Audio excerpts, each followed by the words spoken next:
Mental illness in today's society allows for a negative stigma to be placed on those who suffer with those illnesses, and it leads for many misperceptions about mental illness. According to the National Alliance on Mental Health, at least 1 in 5 adults suffer from depression. That means that there's a class of 20 people, at least 4 of them have the potential of suffering from a mental illness. Suicide is the second leading cause of death in ages 10 to 24, and almost all of those are caused by an undiagnosed mental illness. And it's also the leading cause of disability in the United States. I suffered from depression and anxiety myself. I know how difficult it is and that mental illness is a problem. And the negative influences that society places on mental illnesses makes it really difficult to reach out and ask for help. The negative stigma on mental illness can control how you respond to your own illness and how others respond to you and how you're treated. To the U.S. Department of Health and Human Services, mental health is defined as our emotional, psychological, and social well-being. Unfortunately, it's not just limited to depression and anxiety. It can also include ADHD, autism, bipolar disorder, borderline personality disorder, dissociative disorder, eating disorder, obsessive compulsive disorder, post-traumatic stress disorder, schizophrenia disorder, and schizophrenic disorder. And there are a lot of mental illness factors that play into that role. You can have biological factors such as genetics or your brain chemistry. You can have life experiences like trauma. You could have had a horrible car accident and that caused you to be really upset and not want to get into a vehicle and have anxiety driving in a vehicle. You could have suffered abuse that can go to verbal, mental, emotional, and physical, sexual abuse. All of those are factors into several kinds of mental illnesses. And also there's family history. If your parents suffered from depression, you have a higher risk of suffering from depression. There are lots of signs and symptoms of mental disorders. There can be eating and sleeping too much or not enough. You can pull away from others and those activities that you enjoy. Say you really liked to play basketball in middle school, and once you got into high school, you suffered with depression and didn't want to play basketball anymore. It could be a sign or symptom of a mental illness. Low to no energy. You can have feelings of numbness, confusion. You can forget things. You can be angry and worried and scared. There's mood swings. There's substance abuse, so lots of drug abuse, alcohol abuse, persistent thoughts and memories. You can just play the same thoughts over and over in your head, and they can be negative memories, negative thoughts. You can hear voices, and you can have thoughts of hurting yourself or hurting others, and it can even get to the point where you can't do daily duties anymore. You can't get out of bed, you can't make breakfast, you just have lost all your will. There is a public stigma which allows for a negative misperception about mental illness. Sometimes it's not even seen as an illness. Looking at the recent amount of shootings that have taken place, most shooters are linked with mental illness. This causes a great debate on gun control and mental health. It puts a stigma out there that people with mental illnesses are dangerous, impulsive, violent, suicidal, or crazy. And others view certain disorders such as depression, anxiety, and eating disorders as not even being mental illnesses, that they're just self-inflicted problems. And that's not the case at all. People respond to these topics as manageable. Like, you can manage your depression. You can manage your eating disorder. Why don't you just go get help? How hard is it? Just deal with it. It's all in your head. Your problems could be worse. People don't realize that these hurt people. These aren't good ways about going about things to other people. Nobody realizes that those phrases can do more damage than good.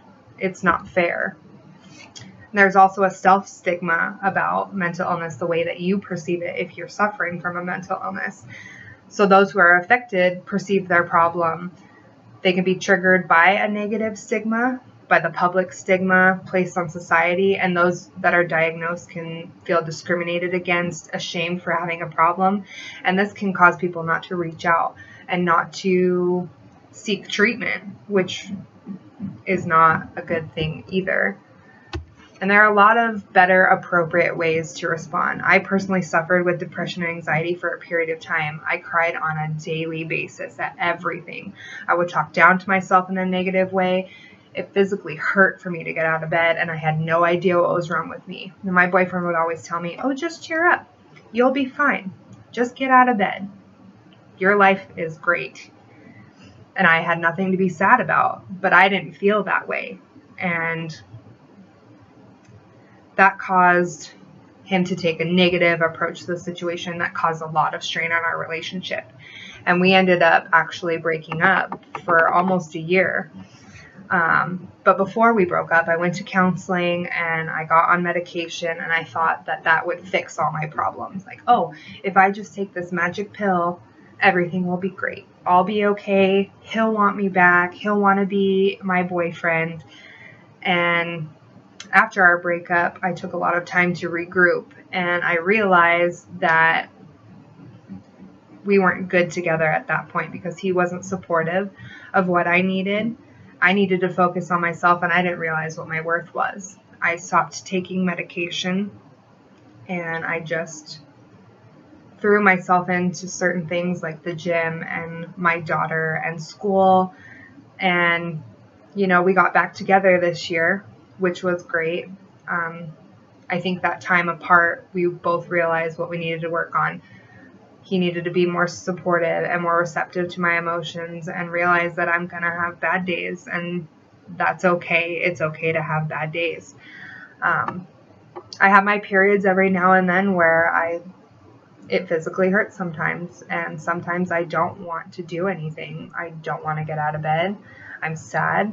Something made me sad. Something triggered me, and sometimes I don't know what those triggers are. But that's just part of the whole scheme of mental illness.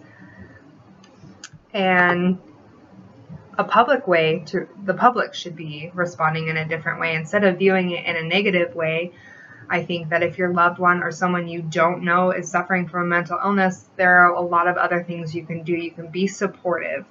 I know that it's exhausting and it's hard to be there for somebody all the time, especially when they're going up and down like a roller coaster. But remind that person that they're valuable and give them positive words of encouragement instead of speaking to them negatively. It's such a great tool. You can be an advocate in prayer. You can pray for them, pray for yourself to be a better supporter, and ask, for the opportunity to be a better supporter, and pray for the people that are in those people's lives. And it never hurts to offer for them to seek professional assistance. That's never a bad thing. It's the hardest thing to do when you suffer from mental illness, is to reach out. And I think if somebody is there supporting you and encouraging you, that's a great thing. And it's really important for you to give grace, as somebody should know that everybody makes mistakes. And those who suffer with mental illnesses fall down and they mess up. And remember that forgiveness and grace is powerful. It is one of the most powerful things that you can give as a gift to somebody who is suffering. And most importantly, you need to remain positive, but also be sympathetic of what they're going through. Now, if you suffer from mental illness on the other side of the spectrum, when you look at yourself, try not to just see that you are an illness, because you're not. And realize that you won't get support from every person, but you are strong, you're capable, and you are loved.